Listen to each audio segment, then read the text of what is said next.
Good evening, everybody, and welcome to another edition of the Sports Exchange. My name is Scott Morgan, Rock Motor City Madmouth.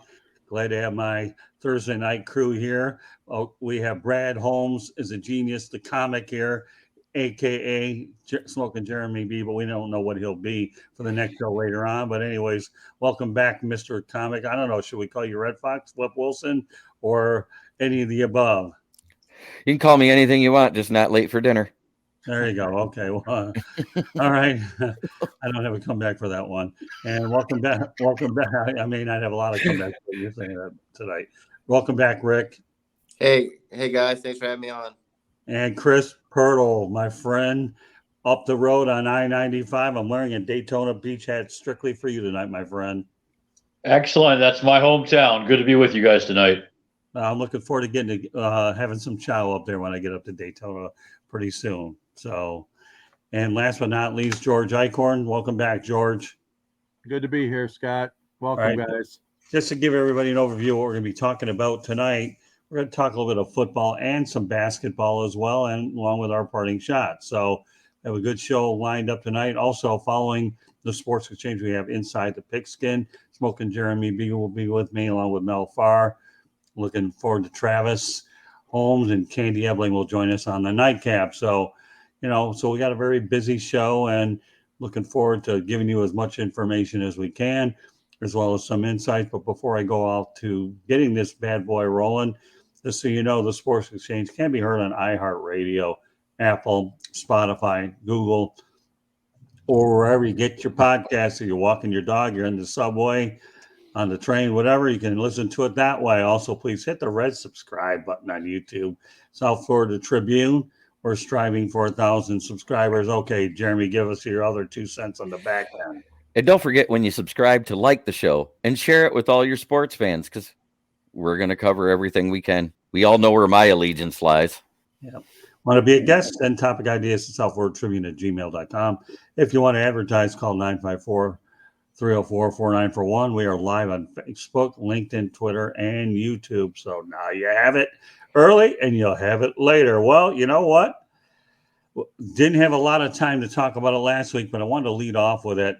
So it is kind of weird. We have March Madness going on here, but without former Syracuse coach Jim Boeheim, who was fired, forced out, not a grand exit after 47 years on the job. Makes you wonder how much loyalty there is, although 47 years doesn't seem to be too bad.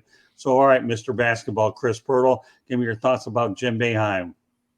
Yeah, 47 years. I mean, that's a long time. I'm 51 myself, so obviously almost about 95% of my lifetime, Jim Boeheim has been the coach at Syracuse.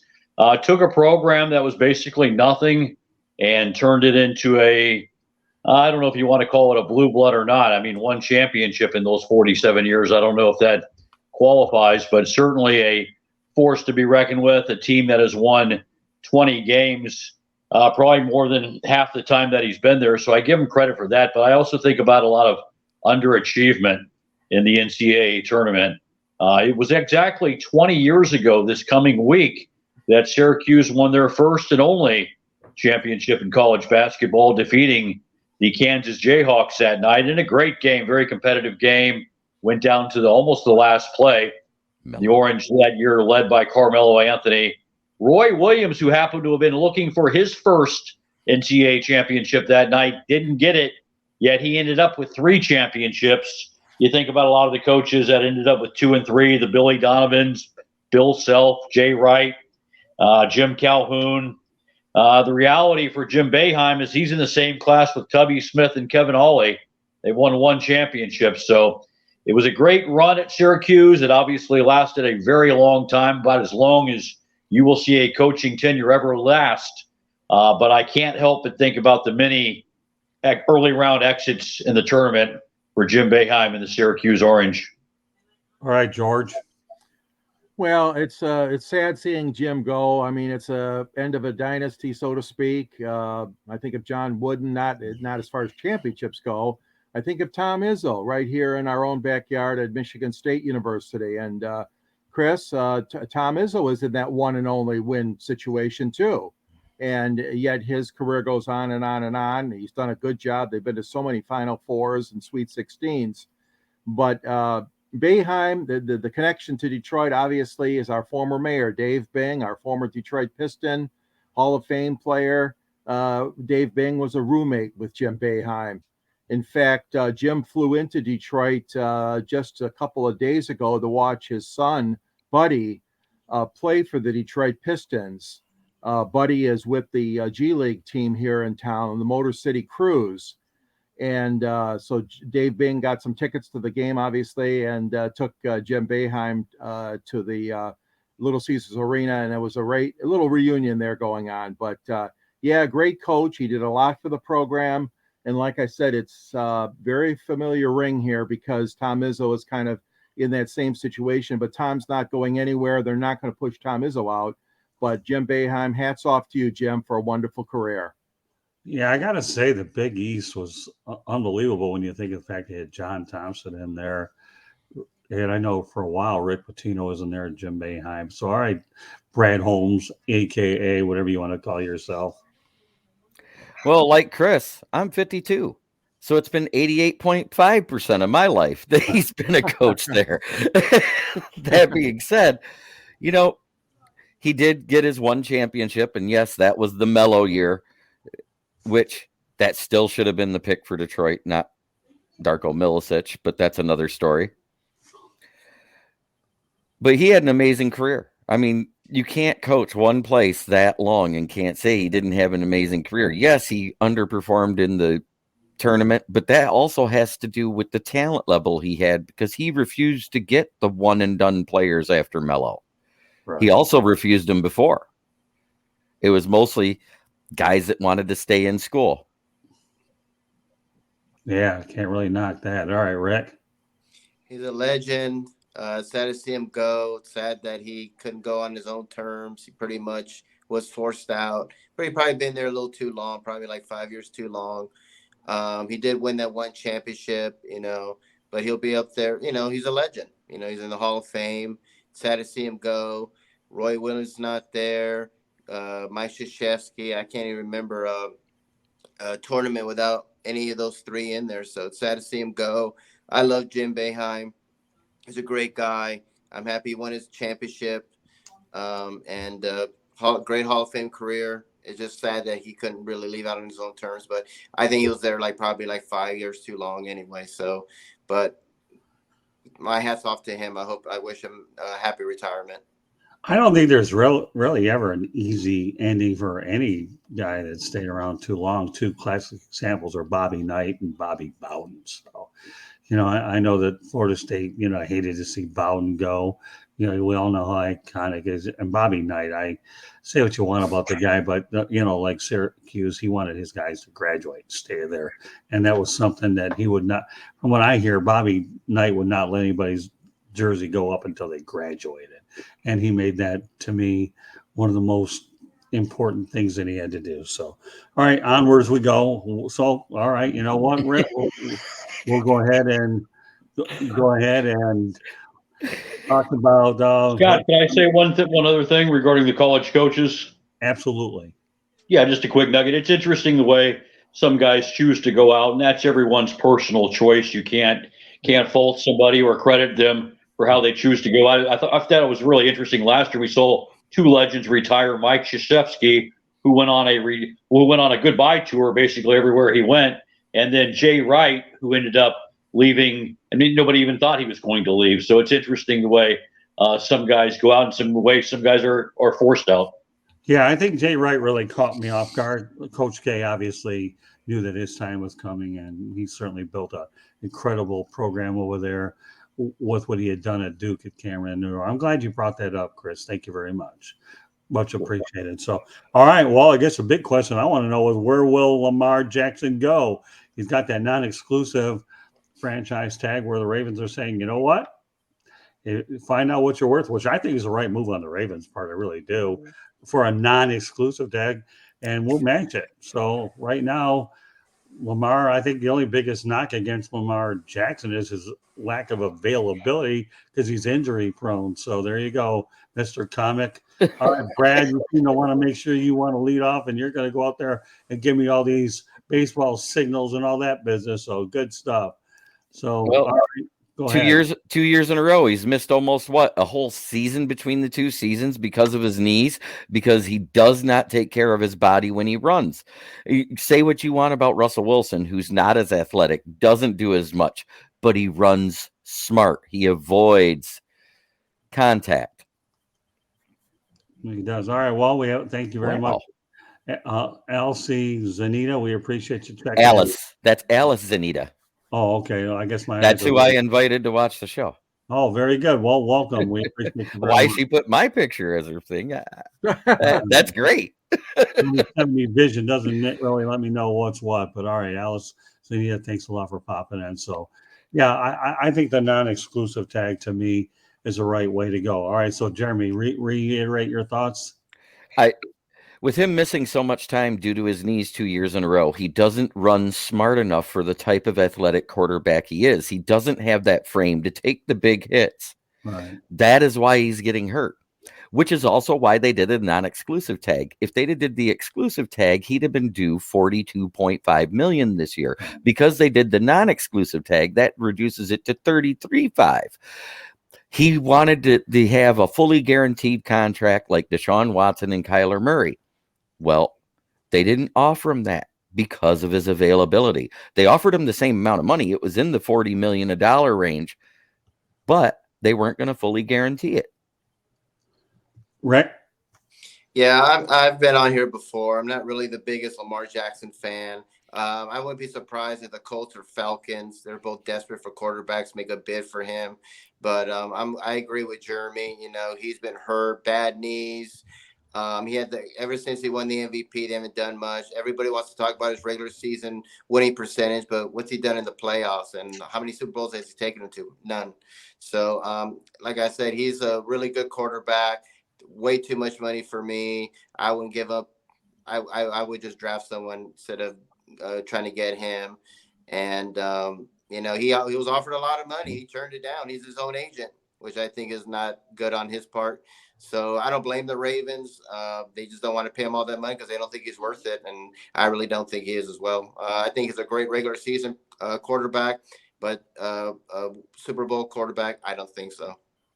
George? Yeah, I agree with the guys. You know, I used to really, really like him, and I did enjoy his you know, added dimension of his running ability, which so many of the young quarterbacks now have. But the fact of the matter is, he's kind of like worn out his welcome. And like Jeremy said, you know, when you're injury prone like that, it's hard, very hard to find yourself a great deal.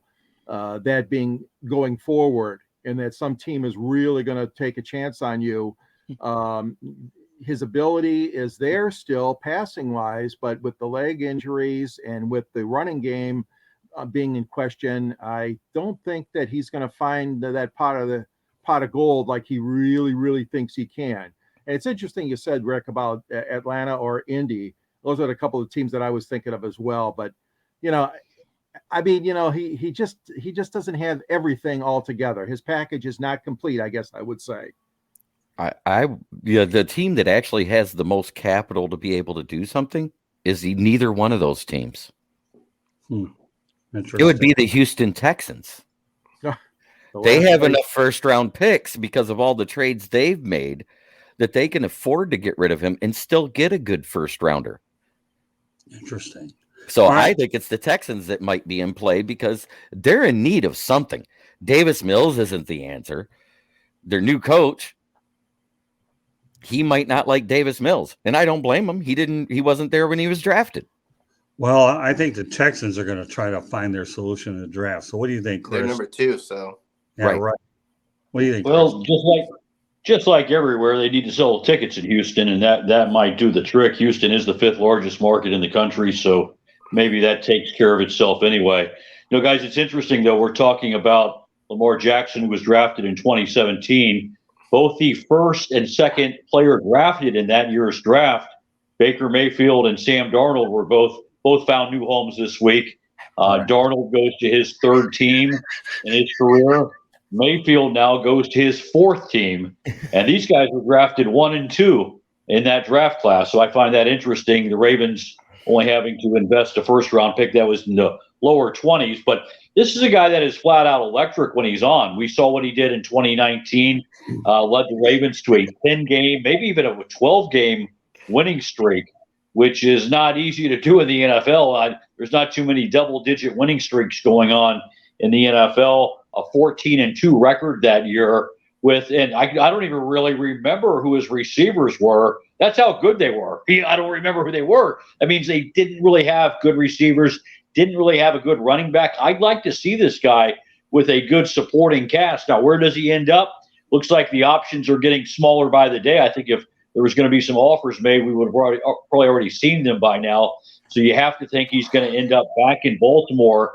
The question is, can they surround him with some talent? Because I think he's still got it, guys. I mean, I know he's had some injuries these last 2 years, but injuries happen, and he's a physical guy, I think, who could bounce back, and I wouldn't write him off.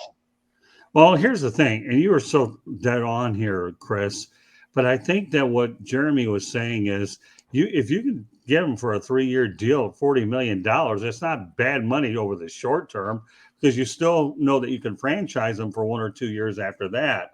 Because I think the franchise tag, correct me if I'm wrong, you can use it 2 times, right? So you technically, if you give him a 3-year deal and you franchise him for 2 more years, you're still up to 5 years. And the franchise tag is worth a lot more than the non-exclusive one compared. So, Chris, I think you're totally right there, my friend. Okay. And then I was expecting to see a little bit more movement amongst the team, but there's a lot of reasons why they're probably backing off a little bit, because they want to find out about, the wait and see who's going to come up first with the offer, and then maybe things will start to get rolling along there. So, this is one of those things that could potentially play out a little bit, and I'll be curious to see where it goes. All right, well, you know what? We're going to go back to basketball. I like the way we're going back and forth: basketball, football, basketball, and then football. All right. So, with that said, okay, John Morant's apologizing for brandishing a gun. It's not who I am. Do you believe he learned from his mistake? I know he was suspended for 8 games, lost $675,000 in salary, along with an endorsement deal. You know what, Chris? Why don't you comment on this one first, please? Well, I think only time will tell whether he's learned or not. We'd all be speculating if we say otherwise. It's an interesting situation. This guy's got his name in the sports news more now in the last 2 weeks than he probably has in his entire career. I know he's had some great moments, but like I said last week, I think he needs to get to work on his 3-point shot and work on his shooting percentage. I've heard a lot about Ja Morant the past couple of weeks, and I'm frankly jawed out. So hopefully he can get his stuff together, get back on the court, and let his play speak for itself. Oh, you know what, Chris? I don't know if I've told you about the GMTA. Have you processed it yet or not? GMTA? Yes, you mentioned it last week. All right, so this is your quiz. What is it? Wait, GMTA? I was wrong. I was thinking great minds think alike. Oh, yeah? Or was that it? That's it. Yeah, that's it. You weren't wrong. If that's the most subtle, correct answer I've ever seen, I'd like to know what it is. Yeah. All right, retention 101. All right, Mr. Pirtle. Okay, good stuff. Can't wait to see you out in Daytona Beach. But you are good stuff, my man. Thumbs up to you. Okay. All right, Icorn. John. Yeah, I mean, the kid's got to learn a lesson. He sounds like he's trying to be a little bit more contrite. I don't know if all of that is true, but the fact of the matter is he's learning a lesson the hard way. I mean, the money, the fine, the suspension, I mean, all those things, it remains to be seen whether it's going to stick with this kid. He's got a lot of talent, a lot of ability, and I know that he can contribute to this league. But we don't want it to be the league of thugs. We want it to be the league of shooters and scorers and defenders. And I want to see if he can rebound from this incident, put this behind him, and move forward. Get the counseling, whatever he needs. I'm sure it's available through the player assistance program, whatever he needs, and turn it around, because he has a lot of talent, and he hopefully can keep his mind on the game and the sport itself. Okay, Brad, it's your turn. Okay. All right. John Morant. Yeah. Shooter, huh? He was holding a gun in that picture, wasn't he? Had to go there. But that's okay. It's a very expensive lesson this young man learned. Yes, he was contrite. It sounded almost like a sincere apology, unlike some of the others I've read by other players that have done stupid stuff, like Plaxico Burress. But anyways, yeah, I think he did learn his lesson. I think he doesn't want to be that guy. Okay. All right, Rick. Honestly, I'm not buying it. He sounded sincere, but he did an interview and he actually said the gun wasn't his. And I'm thinking, what difference does it make if the gun wasn't yours? You're still holding a gun, and who can be that stupid to post an Instagram post? So when he's telling me that it's not his gun, he's kind of like waffling, like he's making an excuse. I honestly don't think he's learned his lesson. I don't think he will. I think once he serves his suspension and the money keeps rolling in, he's making all this money, I think he's going to go back and do something more stupid. And he's going to run himself out of the league. And it's a big waste of talent. To me, I thought he was going to be the next Allen Iverson. And, he was that great of a shooter. And he has everything to be a superstar and everything, but it's just this lack of judgment that he has, his immaturity. And his father acts more like a friend or his agent than his father. His father needs to sit down with him and talk to him instead of trying to be his buddy. So do I think he learned his lesson? I don't think so. All right, you know what? I'm going to tell you this right now. I thought when he came into the league, he would not provide any drama. That's what I was hoping for. So you know what I'm going to say about this before we go on to our final topic, and then we have parting shots? I'll take a wait and see attitude, whether he does or not. I need to see it now. It's called actions speak louder than words, and I'm going to leave it with that on jamorant. All right, and I've heard, like you, Chris, I'm a little burned out of the jamorant drama, something I never expected to see with a kid with enormous talent. So we'll see. You know, the NBA is developing a reputation for all the wrong reasons. It really is. But I'm taking a wait and see attitude. All right. Final main topic of the night: Calvin Ridley reinstated by the NFL. How much more potent will the offense be, Mr. Jaguar? We'll call you Mr. Marlin Jaguar. You know. So, Chris, what do you think about Calvin Ridley? And then I have a follow-up question to that. Well, thank you. I'll take that, Mr. Marlin, Mr. Jaguar, as a compliment. I appreciate that, Scott.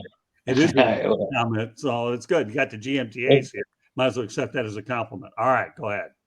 Thank you. Yeah, Calvin, really another weapon. Hey, you can never, like you said, Scott, I think before we started the show, it's good to have options and that kind of thing. And this definitely gives them another option. Seems like the Jaguars got really dangerous last year in the last 4, 5, 6 games of the season when they went on that 5-game winning streak. When the emergence of Zay Jones occurred at wide receiver, and I know you know exactly what I'm talking about, Scott. You witnessed it live those last 3 home games. Zay Jones, number 7, just spectacular in those last 5 games, and that's when the Jags really started taking off and gave Trevor Lawrence more options, and you helped Evan Ingram, Christian Kirk, this other guys emerging, and now there's a guy who in his last season, active season, caught for around 1,300 yards. So gives Trevor Lawrence another dynamic option. You've got 3 really good receivers based upon the way that Zay Jones played in the second half of the season last year with Christian Kirk and Evan Ingram, who had a record-setting year last year at tight end with 72 catches, and the young running back at ETN in the backfield. And you say, hey, this could be a very potent offense. I'd like to see them get a good backup for Trevor Lawrence, but definitely a good acquisition in Ridley. All right, my follow-up question to you, and everybody's going to get the same follow-up, okay? Gardner Minshew signs with the Colts 1 year, $3.5 million, which is pretty good. You don't really know who the Colts are going to, but he's a good, solid backup. I enjoyed watching him play at Jacksonville. So what are your thoughts about that? Well, I think the Jaguars now have higher expectations, and the reality for Gardner Minshew is last year when he started in Philadelphia, he lost both of those games that he started in, and the last time we saw Gardner Minshew, he wasn't winning games. That's why I'd like to see a better backup. Now, is that even possible to get a better backup? Time will tell. I don't know where Teddy Bridgewater, or if he's landed somewhere yet, or even if he's better than Gardner Minshew. Yeah, I don't think Bridgewater's landed yet. I'm not exactly sure. So, all right. Well, we'll go over to George. Okay, you know the questions. You're talking Calvin Ridley, and give me your take on Calvin Ridley, George. Yeah, I agree with Chris. You got to have as many weapons in the arsenal as you can when you got a good young quarterback like that. I know here in Detroit, for many years, Matthew Stafford struggled to get enough wide receivers there. And obviously the Lions were lacking in the defense, the depth in the offensive backfield, I meant to say. But yeah, I think it's a good move by Jacksonville because you want to have a lot of weapons. You want to have good options at play calling and running and passing. And I think it's a good pickup for them. I really do. Okay, Jeremy. Calvin Ridley is a good acquisition if he can continue to do stuff without doing what he did to get the 1-year suspension. Right. It's funny that he was traded to the team that he bet against. I didn't know that. All right. Yeah, he bet against when the Falcons played the Jaguars. He bet against the Jaguars. Did he really? Wow. And then they turn around and trade him to the Jaguars. There is such comic irony right there. Yeah, really, I didn't know that. Good that you can, besides providing some interesting information. So carry on. That being said, he is an excellent talent. He's going to add to that. Don't forget, Marvin Jones Jr. is just now 30 years old, and he's still there. Jamal Agnew returning kicks and also becoming a receiving threat towards the end of the season because Trevor Lawrence got better, which we all said he would. He did. You add him into that mix, and they have a 6-headed monster for receiving. Yeah, they sure do. All right, Rick.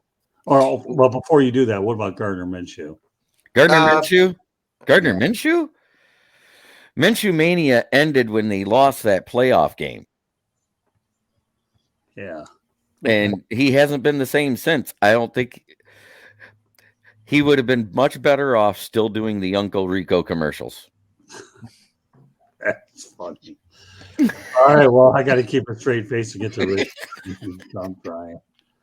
Well, for Ridley, if he can get his head on straight and get off of that drama, then he could be fine. But I don't know if he can. I mean, he was blaming his suspension. I think he said he was suffering from anxiety and depression. So there's another excuse of why he did this stupid thing about betting. So we'll see what happens with them. If he can get his head on straight and learn from his lesson, they'll be great.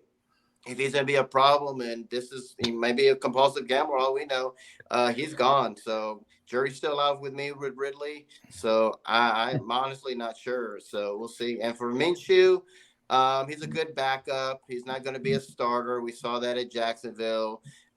He's just all flair, and that's all he is with his headband and So he sort of reminds me of Baker Mayfield. Very loud, but doesn't do nothing. So he's a good backup quarterback for the Colts. Yeah, the only thing I'll say about the whole thing is, number one, Doug Peterson is genius 101. Trent Baalke's proving that you can work with the guy. Got a bad rap. But the reality is if Calvin Ridley keeps his head on straight, he's dangerous. And what else can we say, Chris, about Trevor Lawrence? I mean, God almighty. He survived the Urban Meyer debacle, still came out of it with his sanity. And Doug Peterson said, forget about what you learned last year. At least you got a paycheck. Okay, now you get to work under me. And boy, life is awfully good up in Jacksonville. And I'll tell you, I had the opportunity to go out there and cover, as Chris knows, checking in on me, 3 excellent games. I had the Cowboys, I had the Chargers, and then you had the Titans. And oh my goodness, I'm just telling you, Jacksonville is a football town waiting to erupt. And let me tell you what, if they could build on what they did up there, then more power to them. I think Minshew, I won't be as hard on the guy because he was a late round pick anyways. I know they were hoping he would do well following Blake Bortles, but he landed in a decent spot with the Colts. So they're going to have a developmental quarterback. So, like Andy Dalton with the Panthers, okay, you're going to have your veteran bridge guy if you need him, because both Indianapolis, to me, and Carolina are both in transitional situations. And as a result, you need somebody to hold down the fort for maybe 2, 3, 4, 5 games if the other one doesn't beat the other one out anyway. So but yeah, like I said, you can never have enough good weapons. And as you pointed out, Chris, when you have Travis Etienne, Zay Jones, Marvin Jones, and that list goes on and on, my goodness, it's going to get a little lot more interesting out in Jacksonville for sure. So Most definitely, Scott. And luckily, as you said, Urban Meyer turned into Urban Fired. So Lawrence doesn't have to worry about him anymore. And, it's ironic the bet that Ridley made was a $2,500 bet. Well, it ended up costing him $15 million. He was suspended for a season, and that's what his salary was $15 million. So if he goes back to gambling, Rick, then he's serious. He's got some serious issues. I just hope he doesn't get traded to the Las Vegas Raiders. Well, that'll not be a good spot for him. The Las Vegas Raiders. I normally don't say no comment, but I'm leaving it there so we can get the parting shots. No comments are generally reserved for players, but this is one time I can't linger on with this one, Rick. All right, so with that said, Rick, give me your parting shot. Well, everyone's tired of hearing about Jamorant. Who's the second person we're tired of hearing about? You got it, Aaron Rodgers. So let's talk about Aaron Rodgers. Aaron, the drama with you continues. He's like a soap opera. I'm waiting for the hourglass to drop on him every time he talks. He goes on this darkness retreat. Now he has the audacity to tell the Packers, you need to do the right thing and trade me to the Jets, where he's still waffling, and he's telling them, oh, by the way, Jets, I want Odell Beckham too, and I want all these players too, and maybe I'll go to the Jets, but the Packers need to do the right thing. Aaron, shut up. I hope you just retire, go away. You're another drama queen like Brett Favre. And Brett Favre's last year with the Jets, he wasn't good. He led the league in interceptions. I think it'll be an absolute disaster if he goes to the Jets. He's not going to do well. If he can't handle the Green Bay media, how is he going to handle the New York media where they're going to – they criticized Mark Sanchez for eating a hot dog. So, that was like on the front cover of the New York Post. Oh, come on. That started after he had his butt fumble, though. Yeah, but they just magnify everything there. Good luck over there, Aaron. If you go there, if I was you, I would just retire and stay in your darkness forever because we're all sick of you. All right, well, Jeremy, since we don't want to steal your thunder, so go ahead, give me a parting shot before we head over to Inside the Pigskin later. The reason why I said Brad Holmes is a genius.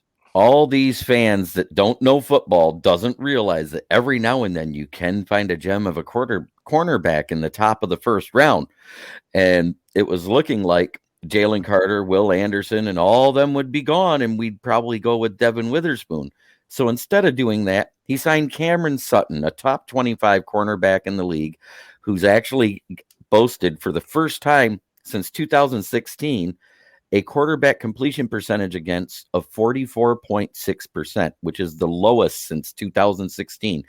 Who was the other guy that had that low number? Richard Sherman. Very good. All right, Chris, what's your parting shot, my friend? And the way you deal with the New York media is just tell them you're keeping receipts. But today, guys, marks the beginning of March Madness. The NCAA 2023 tournament is underway, and the madness has begun already. The University of Virginia, a 4 seed, goes down today in Orlando to Furman. This is the second time now in the last 5 years that UVA has exited in the first round. They did it in 2018. The very following year, they come back and they win the NCAA championship. So the madness has begun. It's a great time of the year. We led the show today with Jim Boeheim, so I can't think about the legendary coaches of college basketball. And we'll see if one of these legends like Bill Self or John Calipari can add another ring to their collection.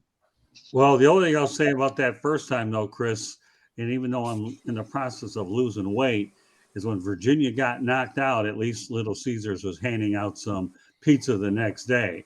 I don't think that they're handing out some pizza right now, but I see your point, and I love the March Madness reference and the fact that you went out there and were able to tie him. And and there's your Will Vogel sighting there.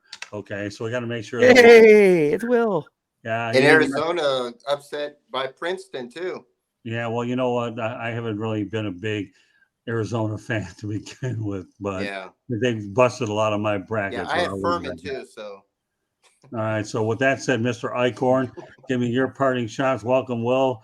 Thankfully, you got on here because Jeremy would have really ridden you all the way to the Nile River if you since he made out a reference earlier. So forget it. Well, my Hashtag. parting shot is a celebration that went on in the World Baseball Classic that has cost the New York Mets dearly. Their closer, Edwin Diaz, who they just handed a huge contract to, caught up in the moment, the celebration. And you know what? I look at the replay of that. Basically, the guys were just jumping up and down. It's not like they piled on top of him, because I think all of major league players have been warned about that, with the piling on kind of stuff in celebration. So, he looks like they were jumping and hopping up and down. And here he's got a torn patellar tendon, expected to miss the entire season for the Mets. The Mets, we're talking about the Scherzer, Verlander Mets here, and the big money that Cohen has spent. And look at this now. Unbelievable. Gets hurt in an international tournament. And we were on a show the other day, and somebody tried to say, oh, well, the tournament should be in the middle of the season. Heck no. It's bad enough it's at the beginning of the season if you're a New York Mets fan. But it's very unfortunate. His brother was crying. He was weeping on the field. He plays for the Reds, his brother. And I wish the young man the best of luck returning from that terrible injury in a celebratory moment for Puerto Rico. Well, you know what? I'm going to go ahead to college football, and I'm glad that Michigan's Blake Corum says he'll be back by fall camp, because if there's ever a guy who I really truly believe in my mind had the Wolverines going in the right direction and they fell short in the college football playoff, watch out. Blake Corum will definitely be at one of the top of the running back classes going into the following draft. I mean, Blake's just a heck of a player. It's good that some of these guys will be able to play more than 2 years. So, hey, listen, I've always liked watching the guy run. And while we're all talking about the NFL draft right now, Blake Corum's the guy you're going to be talking about a year from now at this particular point. So, we hope everybody's enjoyed this edition of the Sports Exchange. And what I will do in a moment is they'll be able to let everybody know how they can get a hold of you.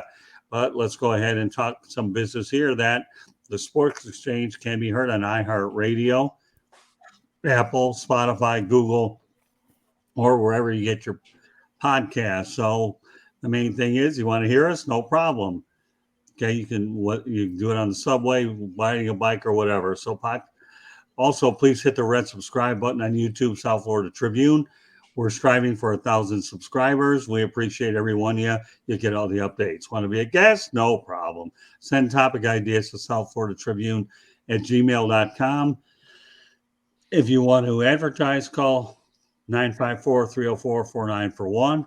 We are live on Facebook, LinkedIn, Twitter, and YouTube. With that said, okay, Rick, let everybody know how they can get a hold of you.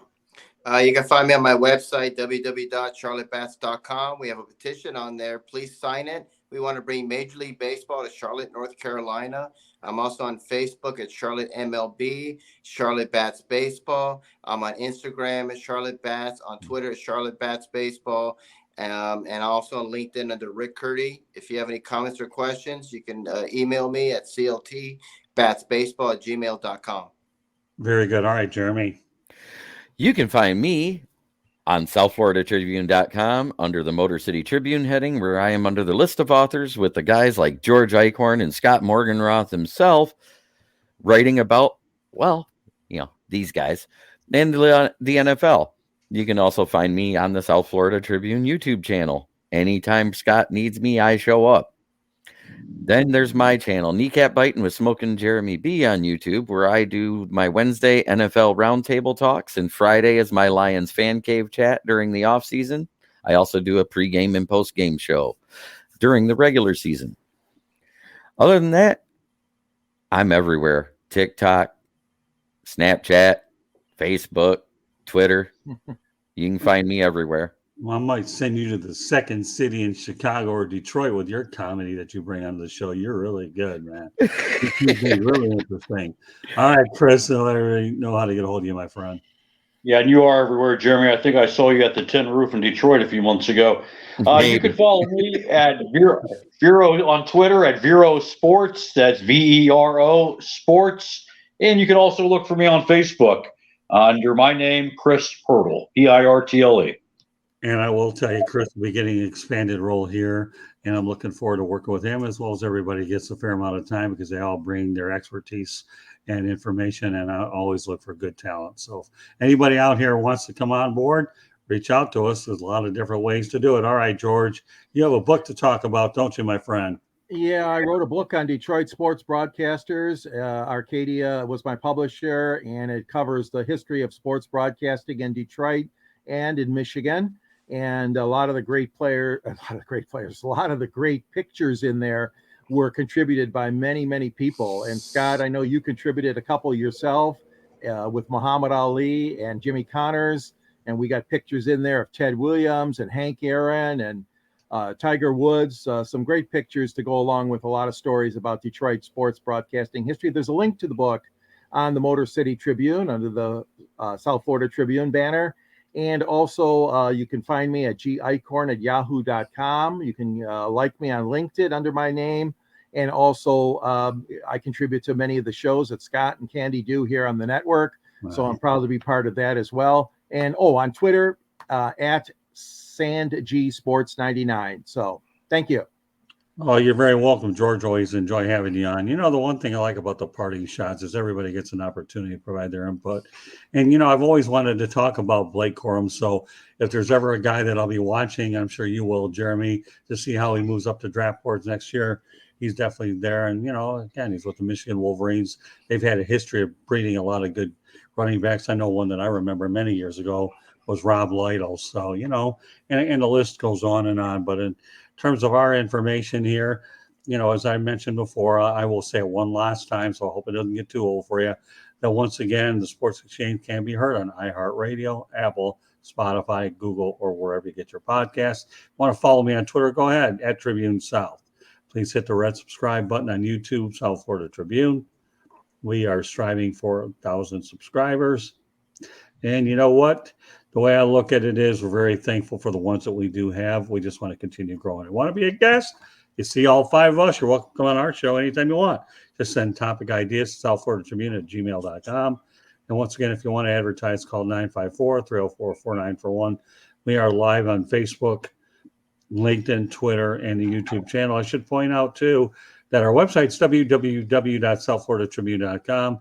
And Candy Ebeling does a fantastic job of making sure all the content goes up in a timely manner. So there you have it. We'll look forward to next Thursday's edition of the Sports Exchange with this very crew. So we look forward to having you with us then. So meanwhile, coming up after this show here, Inside the Pigskin. So on behalf of Rick Curdy, Brad Holmes, a.k.a. Smoking Jeremy, Chris Pirtle, and George Eichhorn, my name is Scott Morgan, off the Motor City Madmouth. Thank you for joining us, and we will see you next week. God bless everybody, and have yourself an outstanding and safe weekend. Good night, everybody. Good night. Bye. Good night.